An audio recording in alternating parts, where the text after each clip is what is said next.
Well, do you have an initial thing? Yeah, you fire away. I actually used to have this problem. I don't know the answer. We met a guy, he was a bit weird, at one of the events that we went to that did laughing classes. Laughing yoga. Laughing yoga. And they start, and they just, I'm not going to do it because it will make you laugh for real. I think there's a degree to which laughing is a muscle. And part of the reason that it's harder for you for something actually has to be funny is because I think, well, let me even take a step back. There's a bit of pride that goes into having a difficult to crack sense of humor, and I can certainly relate to it. And it makes you feel more cultured and sophisticated when you don't laugh at dumb elite. jokes. It's elite. It's elite. And it makes you feel significant and special when you don't laugh at things that everybody else laughs. And it actually gets in the way of enjoyment and happiness of your own life. We had 2 guys in our high school. I won't name them, but they were this to an insane degree. Yeah. They took joy in nothing except for shitting on things that other people took joy in. Yeah. It And made them feel better than everyone. And I'm not saying that's you. I'm just saying. no. But that is something to search internally and ask yourself, do I take a bit of pleasure in this? Yeah. And does not laughing make me feel smart at all? Because that's getting in the way of you enjoying your life.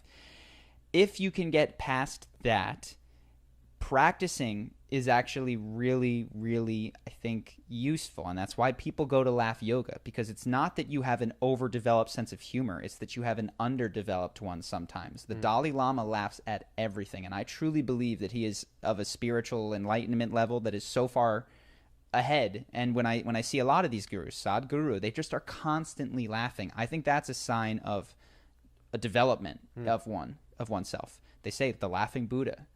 So yeah, maybe you do want to do some laugh yoga. And I haven't looked into the concrete specifics. I will, because this is something that I think is good for me and for everyone. I'm curious if you have any concrete ones. Yeah. So I used to have. So it's funny. I used to laugh a lot. Well, when I was in New York, I got free tickets to a comedy club anytime I wanted to go because they said that you just make everyone else laugh. Oh, really? Yeah, they were like, dude, you're Who? great.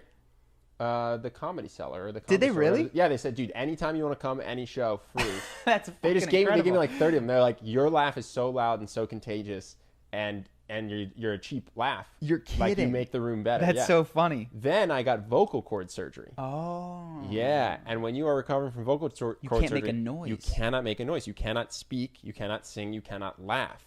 And so for the health of my body, I got really good at watching something funny and going, and being dead quiet. And then my vocal cords healed, but my habits stayed what they had become. That's interesting. And so, yeah, so it was not because I was trying to be haughty. It's not because I was elite. It's because I had learned to swallow my laughter. So it could be maybe that this guy's family just Sure.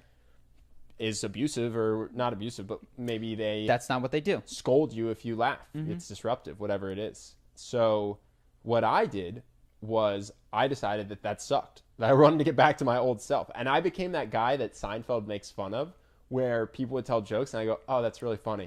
And I wouldn't laugh.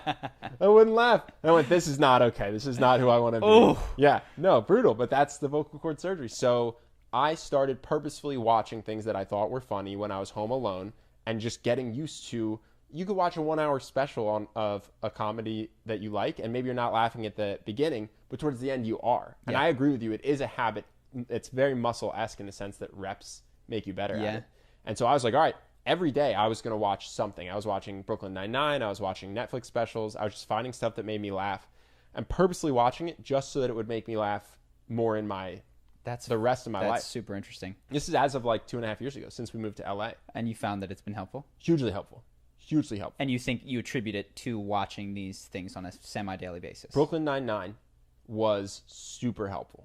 It just made me want to be like Jake Peralta, and he's a funny guy, so I was making more jokes. It also made me laugh. It hits my sense of humor, but the thing is, find what's good for your sense of humor is basically the number one thing you can do. Oddly and then enough, just laugh at it a lot. This is probably one of the most beneficial things you could do for yourself. Not only from a personal happiness perspective, but when you make the people around you feel funny, Sure. that's so good for your charisma. Everybody likes to be around that person. It's very different when someone forces a laugh to try to be liked. Sure. But when you've developed this ability to just take joy in things and find things funny, yeah, people have no problem with that at all. Yeah. So this is, oddly enough, watching funny stuff for a half hour every day could be more important than a lot of the other things Yeah. that you think that you ought to be doing. So No, it's huge. And then the other thing that was really helpful for me, which I'd never recommend someone in the United States do because it's illegal, is ayahuasca.